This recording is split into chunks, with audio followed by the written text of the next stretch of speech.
Sarah Martinez pulled her hoodie tighter around her face as she walked through the crowded hallway of Jefferson High School. The fabric provided little comfort against the stares and whispers that followed her wherever she went.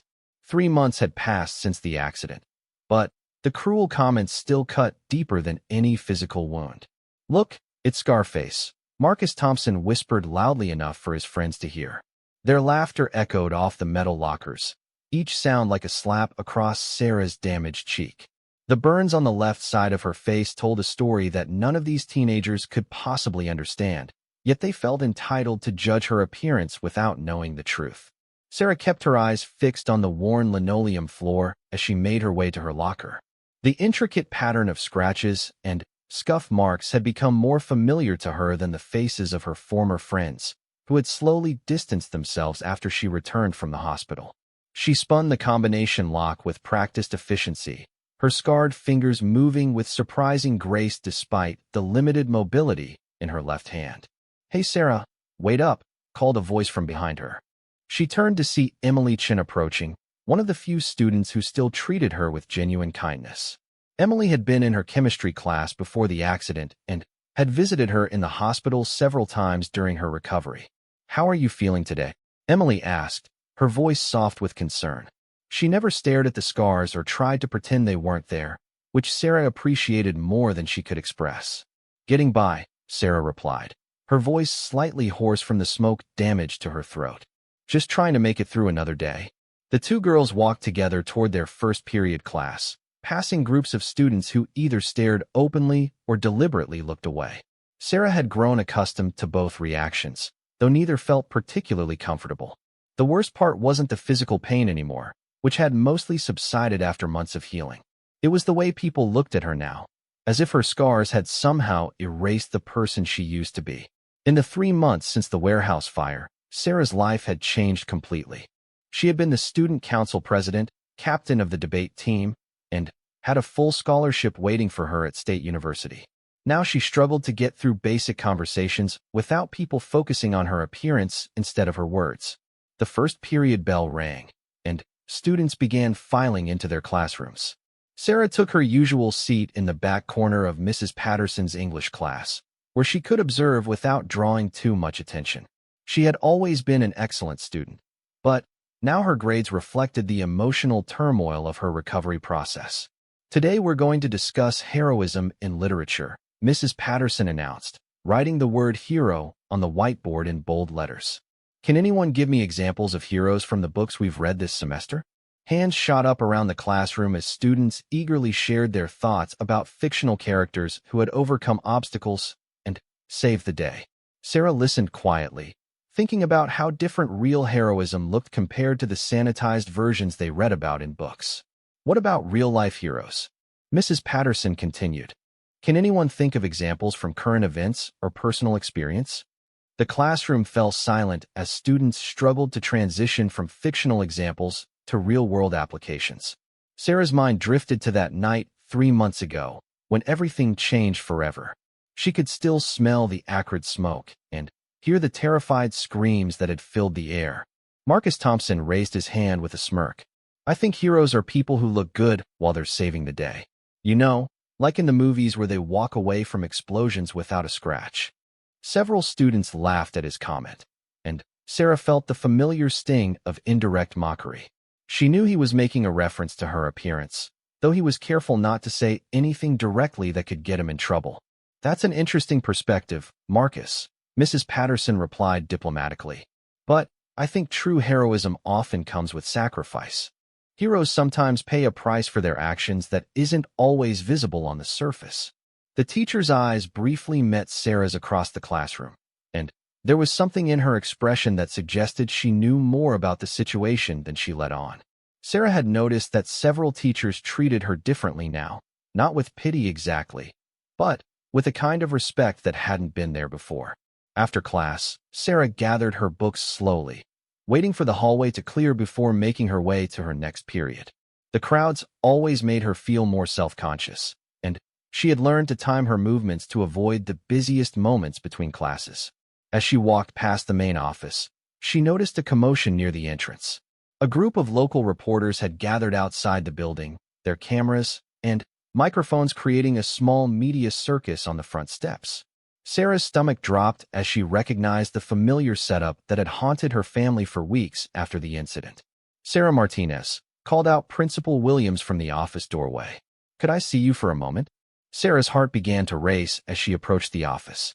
The principal's expression was serious, but not unkind, and she gestured for Sarah to take a seat in one of the chairs facing her desk. "The fire department and city officials want to present you with a formal recognition ceremony," Principal Williams explained, sliding an official-looking document across the desk. "It's scheduled for next Friday during the lunch period. The whole school would attend." Sarah stared at the document without really reading it. The thought of standing in front of the entire student body while they stared at her scars made her feel physically ill. She had managed to avoid most of the media attention by staying home during her recovery, but this would put her directly in the spotlight. "I don't think I can do that," Sarah said quietly, pushing the document back across the desk. "I'm not ready for something like that." "Sarah, what you did that night was extraordinary," Principal Williams said gently. "Your classmates deserve to know the truth about what happened. Most of them have no idea why you're being honored." "The truth." Sarah almost laughed at the irony. The same students who mocked her appearance daily had no idea that her scars came from running into a burning warehouse to save the lives of 3 children who had been trapped inside. They saw her damaged face and assumed she was somehow less than she had been before, never imagining that her injuries were the result of the most courageous act of her young life. The warehouse fire had started around midnight on a cold February evening. Sarah had been driving home from her job at the local diner when she saw the flames and smoke billowing from the old building on Industrial Street. She had called 911 immediately, but as she waited for the fire department to arrive, she heard something that changed everything: the sound of children crying inside the building. Without thinking about her own safety, Sarah had grabbed a flashlight from her car and entered the smoke-filled warehouse. The heat was overwhelming, and the air was thick with toxic fumes that burned her lungs with every breath. She followed the sound of crying through the maze of storage units and abandoned equipment until she found them. 3 young children, aged 6, 8, and 10, who had been playing in the building when the fire started. The children were terrified and disoriented, huddled together in a corner as the flames grew closer. Sarah knew she had only minutes to get them out before the structure collapsed or the smoke overcame them all. One by one, she guided them through the dangerous maze of burning debris toward the exit. On her final trip out with the youngest child, a burning beam fell across the doorway, blocking their escape route. Sarah had to find another way out, carrying the 6-year-old through a window that required her to break the glass with her bare hands. As they climbed through, a section of the roof collapsed, sending sparks and burning material down on them both. Sarah had shielded the child with her own body, taking the full impact of the burning debris on her face and arms. The pain was indescribable, but she managed to get the little girl to safety before collapsing from smoke inhalation and burns. The fire department arrived just as Sarah was handing over the last child to the paramedics. She spent the next 2 months in the hospital, undergoing multiple surgeries to repair the damage to her face and hands. The doctors had done their best, but some scars were too deep to completely heal. Now, sitting in the principal's office 3 months later, Sarah realized that her classmates' ignorance about her story was partly her own choice. She had requested that the school keep the details private, wanting to avoid attention while she focused on healing. But the cruel comments and daily mockery had worn her down, and she was beginning to question whether her desire for privacy was worth the ongoing emotional pain. "Can I think about it?" Sarah asked, picking up the document again. The official language describing her as a local hero seemed to refer to someone else entirely, not the scarred teenager who sat alone at lunch every day. "Of course," Principal Williams replied. "But, Sarah, I want you to know that courage isn't always recognized immediately. Sometimes it takes time for people to understand what real bravery looks like." Sarah nodded and gathered her things, walking slowly toward her next class. As she passed through the hallway, she caught her reflection in the glass display case that held the school's various trophies and awards. The left side of her face bore the permanent marks of that night: raised, reddish skin that would never fully return to normal, and a slight asymmetry that changed her whole appearance. But, for the first time in months, Sarah tried to see past the scars to the person underneath. The same intelligence that had made her student council president was still there. The same determination that had driven her academic success remained intact. And somewhere beneath the damaged skin was the same courage that had driven her into a burning building to save 3 innocent lives. The bell rang for lunch, and Sarah made her way to the cafeteria, where she typically sat alone while her former friends gathered at tables across the room. Today, however, she found herself thinking about the recognition ceremony and what it might mean to finally tell her story. As she unwrapped her sandwich, Sarah overheard a conversation at the next table where several students were discussing college applications and future plans. One girl mentioned wanting to study medicine to help people, while another talked about becoming a teacher to make a difference in children's lives. Sarah realized that she had been so focused on hiding from her classmates' judgment that she had lost sight of her own future goals. Before the fire, she had planned to study journalism, driven by a desire to tell important stories that might otherwise go unnoticed. Now she was living one of those stories herself, but she was too afraid to let anyone hear it. The rest of the school day passed quietly, with Sarah attending her classes and taking notes while trying to avoid drawing attention to herself. But the principal's words kept echoing in her mind. Sometimes it takes time for people to understand what real bravery looks like. That evening, Sarah sat at her kitchen table working on homework while her mother prepared dinner. Maria Martinez had been her daughter's strongest supporter throughout the recovery process, never once suggesting that Sarah should hide her scars or be ashamed of what had happened. "How was school today, Mija?" her mother asked, glancing over at Sarah's textbooks and scattered papers. "They want to do a recognition ceremony," Sarah said without looking up from her math assignment. In front of the whole school, Maria paused in her cooking and turned to face her daughter. "What did you tell them?" "That I needed to think about it," Sarah replied, finally meeting her mother's eyes. "I'm scared, Mom. What if they still make fun of me, even after they know what happened?" Maria sat down across from her daughter and reached for her scarred hand. "Sarah, you saved 3 children's lives. You put their safety before your own, and you paid a price for that choice. Anyone who would mock you after learning that truth isn't someone whose opinion matters. But what if everyone just sees the scars anyway?" Sarah asked, voicing the fear that had haunted her for months. "Then, they're missing the most important part of the story," her mother replied firmly. "Your scars don't define you, Sarah. They're just evidence of your courage."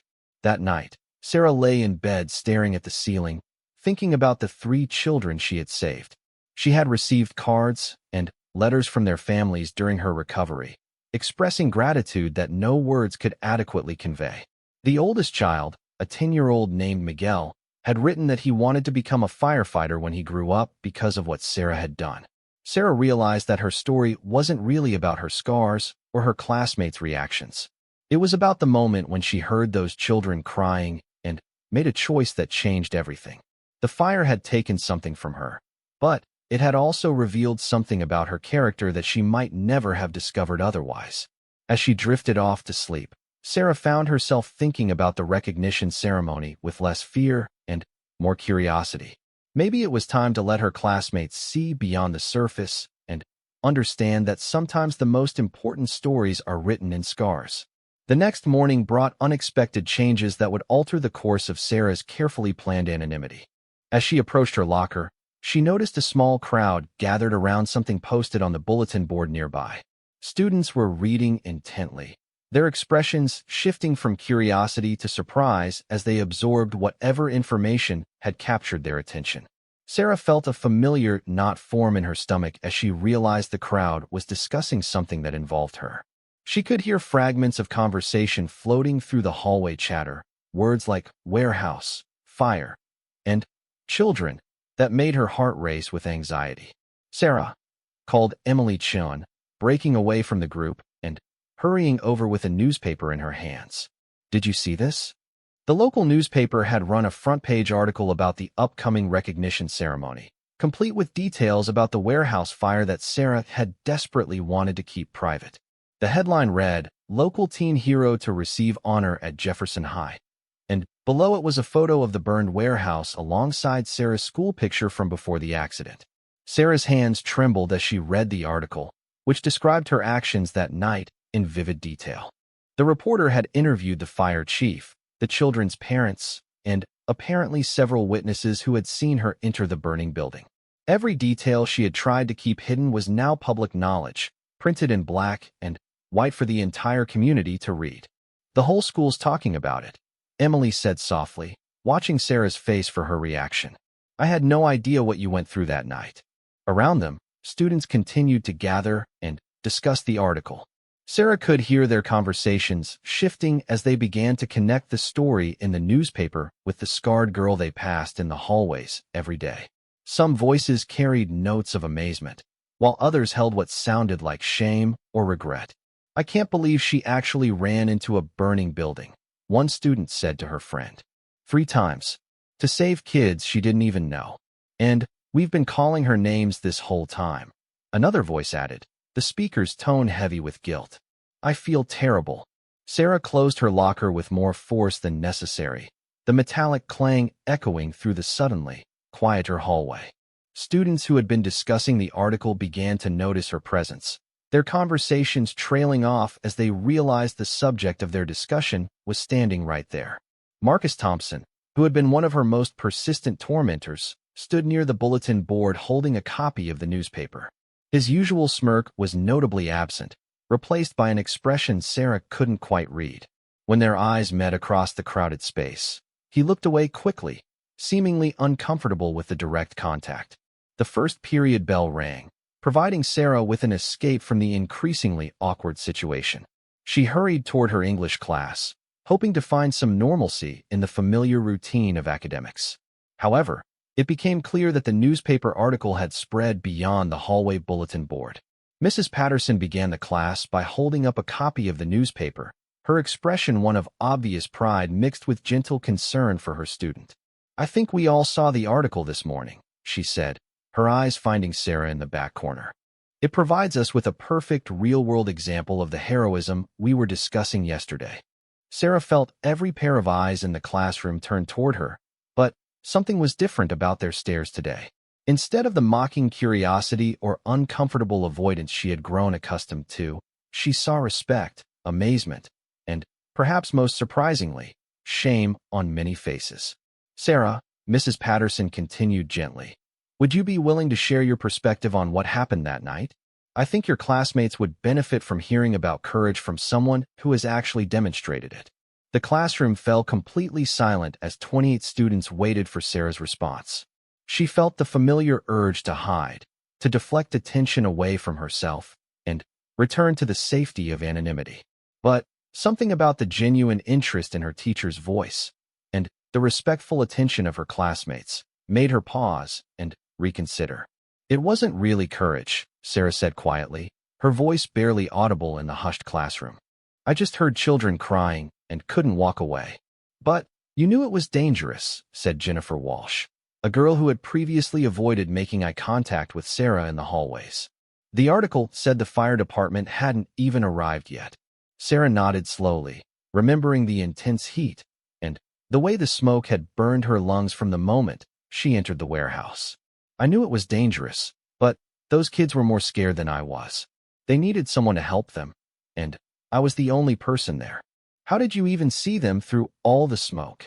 Asked another student, leaning forward with genuine curiosity. I followed their voices, Sarah explained, surprised by how natural it felt to share these details after months of silence. The youngest one kept calling for her brother, and I could hear them coughing. I had a flashlight from my car, but the smoke was so thick that I could barely see a few feet ahead. As Sarah continued to answer their questions, she noticed that her classmates were listening with an intensity she had never experienced before.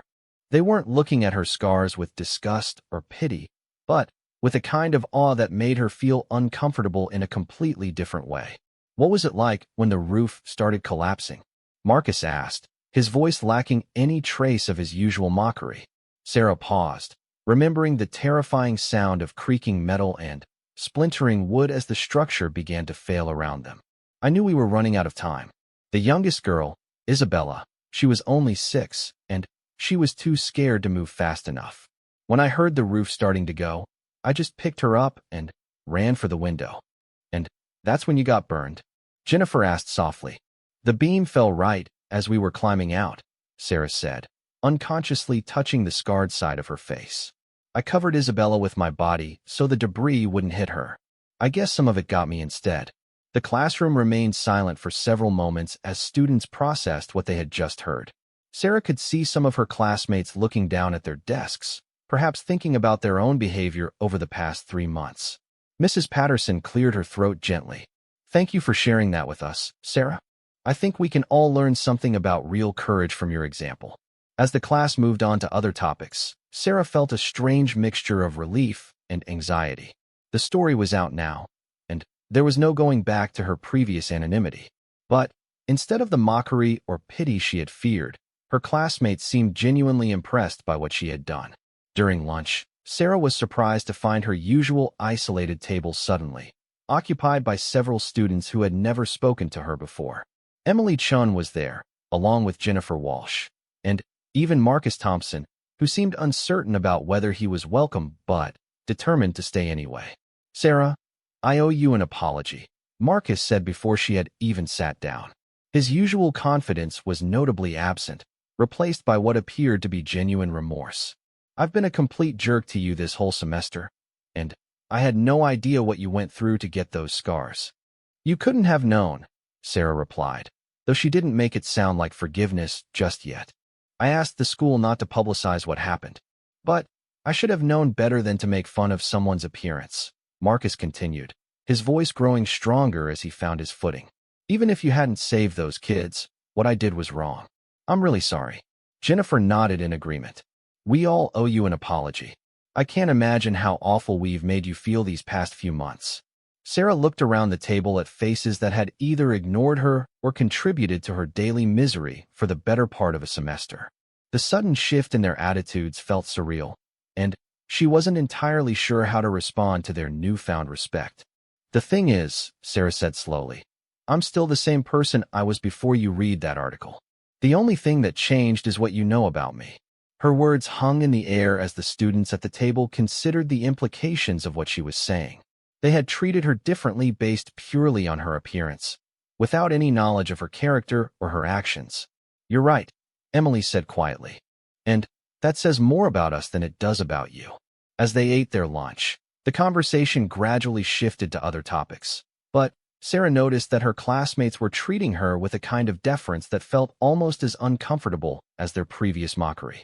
They seemed to think that her actions that night had somehow made her a different category of person, someone who deserved special treatment. The afternoon brought more changes as word of the newspaper article spread throughout the school.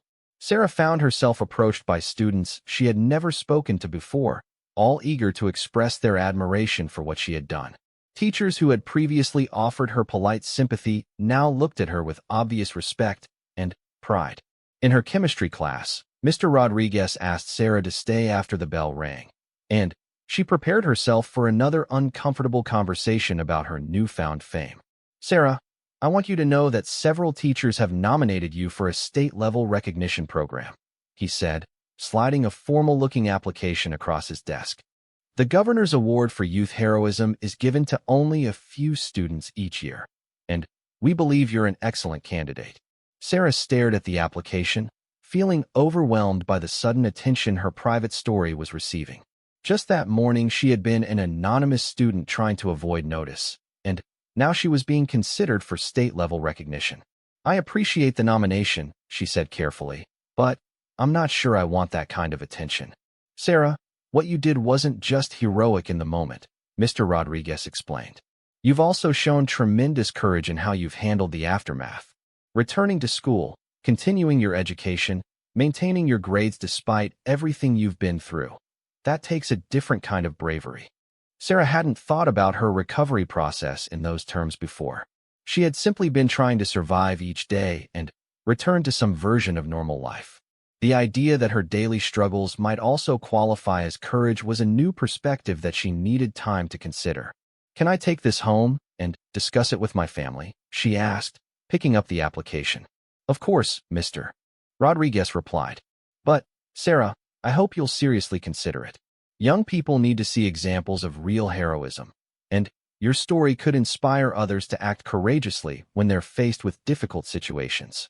That evening, Sarah sat at the kitchen table with her parents and her younger brother Luis, discussing the day's unexpected developments.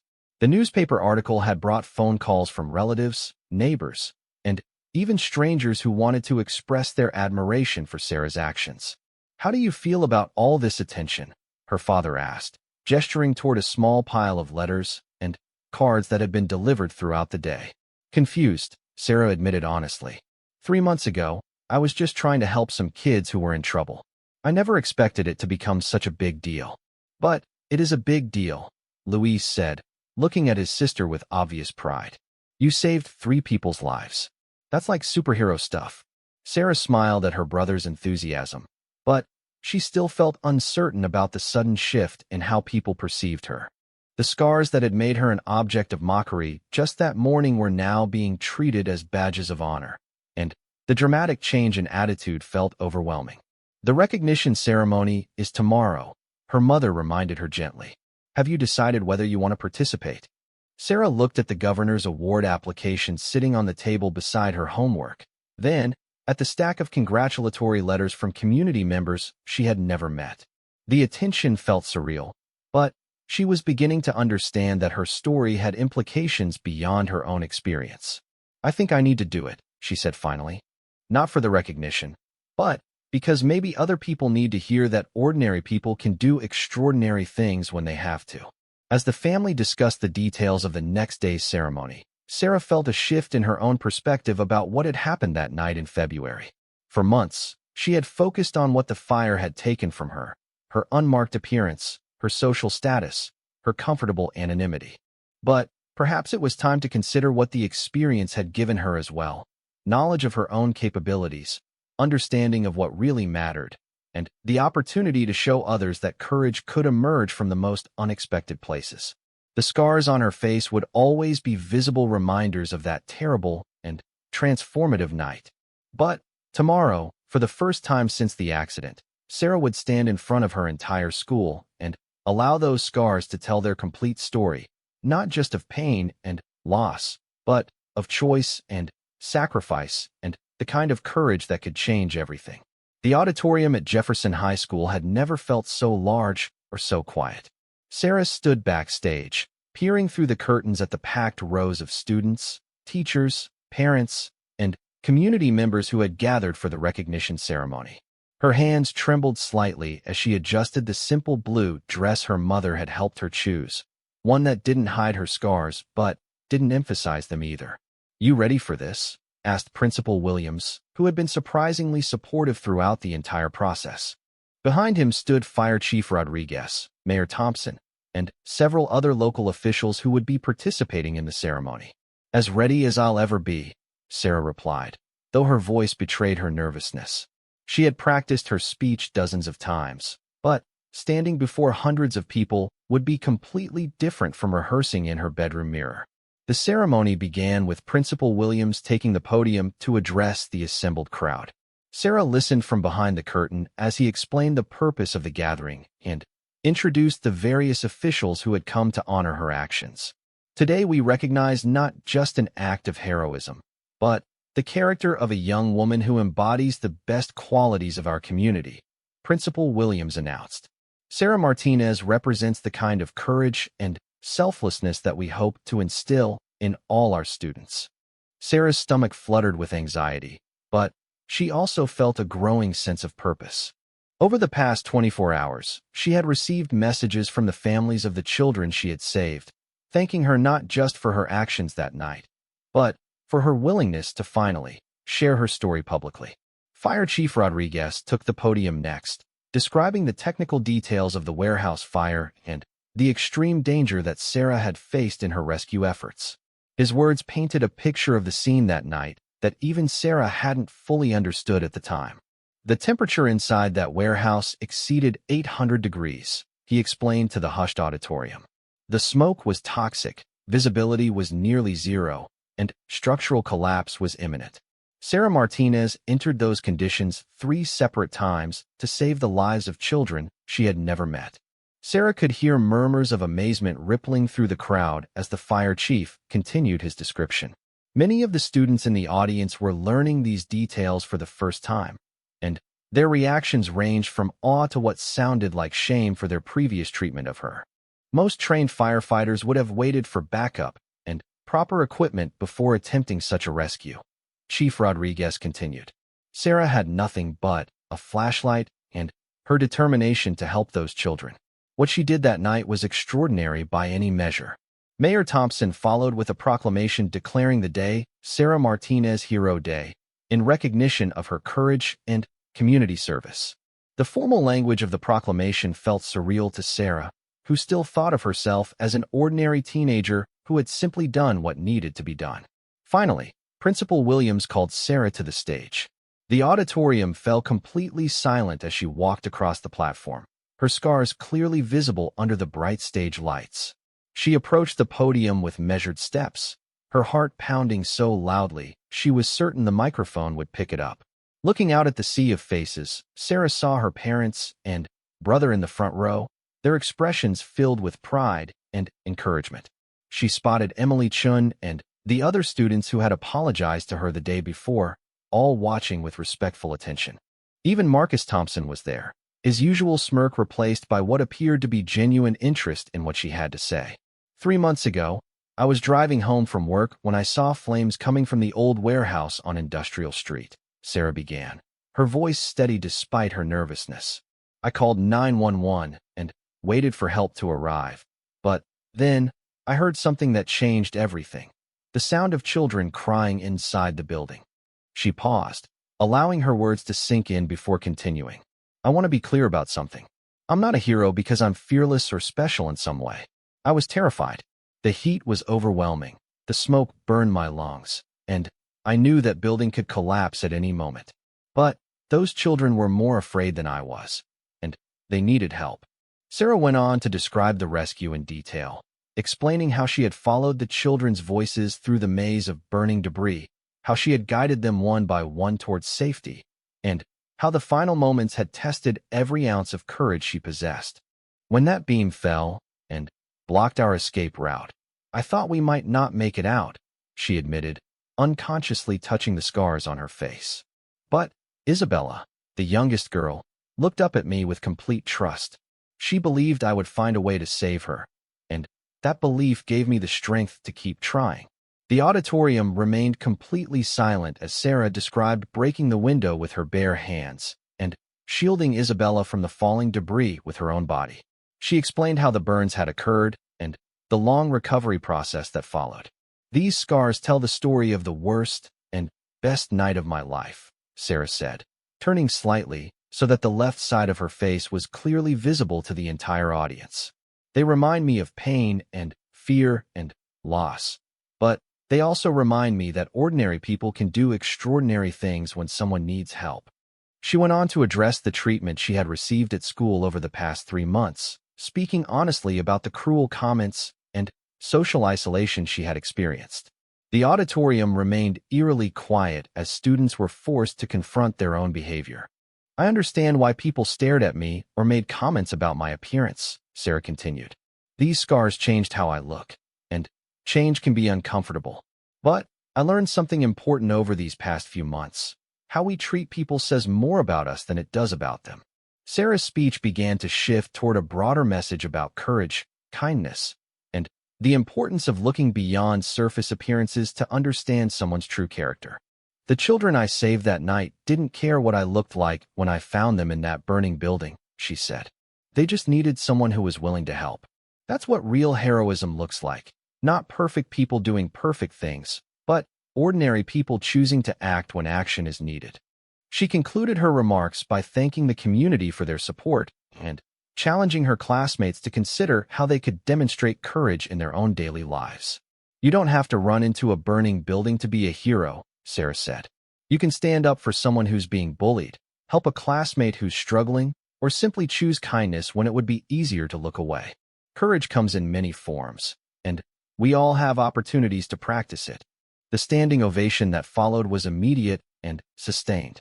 Sarah stood at the podium, overwhelmed by the response and the visible emotion on many faces in the audience. She could see students wiping away tears, teachers beaming with pride, and community members rising to their feet in genuine admiration. After the formal ceremony concluded, Sarah found herself surrounded by classmates who wanted to speak with her personally. The conversations were different from anything she had experienced since returning to school, genuine, respectful exchanges that focused on her character rather than her appearance. "Sarah, I'm so sorry for how I treated you," said Jessica Williams, a girl who had been particularly cruel in her comments about Sarah's scars. "I was ignorant and mean, and I hope you can forgive me." "We all were," added another student. "We judged you based on what we could see instead of trying to understand who you really are." Marcus Thompson approached near the end of the reception, looking more humble than Sarah had ever seen him. "I know I apologized yesterday, but I want to say it again in front of everyone," he said loudly enough for nearby students to hear. "I was completely wrong about you, and I'm ashamed of how I acted.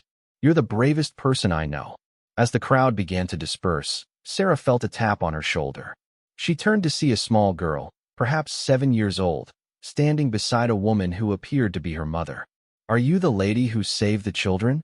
the little girl asked with the directness that only young children possess. "I helped some children who were in trouble," Sarah replied, kneeling down to the girl's eye level. "My mommy says you got hurt saving them." The child continued, studying Sarah's scars with curious but non-judgmental eyes. "Does it still hurt?" "Sometimes," Sarah answered honestly. "But it was worth it to help those kids stay safe." The little girl nodded seriously, then reached up to gently touch the scarred side of Sarah's face. "I think your scars are brave," she said matter-of-factly before taking her mother's hand and walking away. Sarah stood up slowly, touched by the child's simple acceptance and genuine perspective. She realized that her scars would always draw attention and questions, but the nature of those interactions would depend largely on how she chose to present her story. Later that evening, Sarah sat in her bedroom, working on college applications that she had put aside during her recovery. The acceptance letter from State University still lay on her desk, deferred but not withdrawn. As she reviewed her personal essay about overcoming challenges, she realized that her story had taken on new dimensions that she hadn't anticipated when she first wrote it. The phone rang, interrupting her work. Her mother called up the stairs that someone wanted to speak with her about a scholarship opportunity specifically designed for young people who had demonstrated exceptional courage in their communities. As Sarah walked downstairs to take the call, she passed the mirror in the hallway where she had spent so many months focusing on what the fire had taken from her. Tonight, for the first time, she saw something different in her reflection. The scars were still there, permanent reminders of that terrible and transformative night. But they no longer defined her appearance in her own eyes. Instead, she saw a young woman who had faced an impossible choice and made the right decision, regardless of the cost. She saw someone who had survived not just physical trauma, but the emotional challenges that followed. Most importantly, she saw someone who had found the courage to share her story and help others understand that heroism could emerge from the most unexpected places.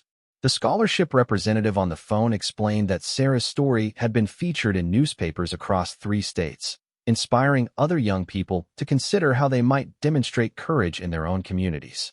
Several universities were offering special recognition programs for students who had overcome significant challenges while maintaining their commitment to helping others. "Your academic record was already impressive," the representative explained, "but your actions that night, combined with your resilience during recovery, make you exactly the kind of student we want to support." Sarah listened to the details of the scholarship program, which would cover her full tuition and provide opportunities for community service work during college. She realized that the warehouse fire, which had seemed like the end of her plans just a few months earlier, had actually opened doors she never could have imagined. As she hung up the phone, Sarah's mother approached with a small package that had been delivered earlier that day. Inside was a hand-drawn card from Isabella, the 6-year-old she had carried from the burning building. The drawing showed 2 figures holding hands outside a house, with a rainbow overhead, and the words, "Thank you for saving me," written in careful crayon letters. Sarah read the card several times, remembering the weight of Isabella's small body in her arms as they climbed through that broken window, and the absolute trust in the child's eyes even in the midst of terror. She realized that her scars weren't just evidence of what she had suffered, but proof of what she had been willing to sacrifice for someone else's safety. The next Monday brought a different kind of attention at school. Students who had previously avoided her now sought her out for advice about college applications, community service projects, and other activities. Teachers treated her as a young adult rather than a victim, asking for her perspectives on everything from school policies to current events. Sarah found herself in the unexpected position of being a role model, something she had never anticipated or particularly wanted. But she gradually came to understand that her story had given her a platform to encourage other students to consider their own capacity for courage and kindness. 6 months later, as Sarah prepared to graduate as valedictorian of her class, she reflected on the journey that had brought her to this moment.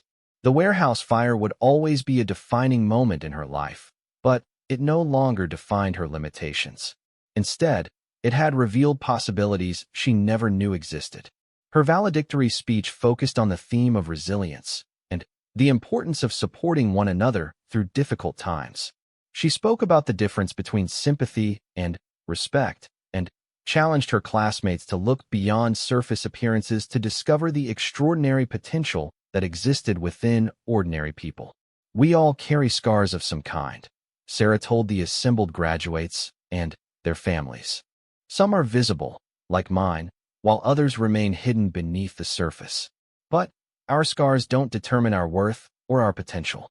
They simply tell the story of what we've survived and what we've learned along the way." As Sarah accepted her diploma and prepared for college in the fall, she knew that her scars would continue to draw questions and comments throughout her life.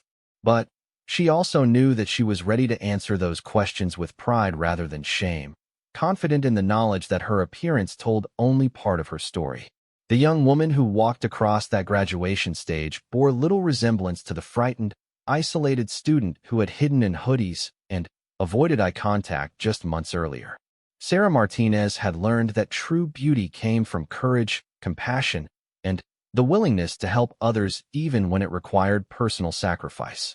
Her scars had become symbols of strength rather than sources of shame, and her story had inspired countless others to find their own courage in the face of adversity.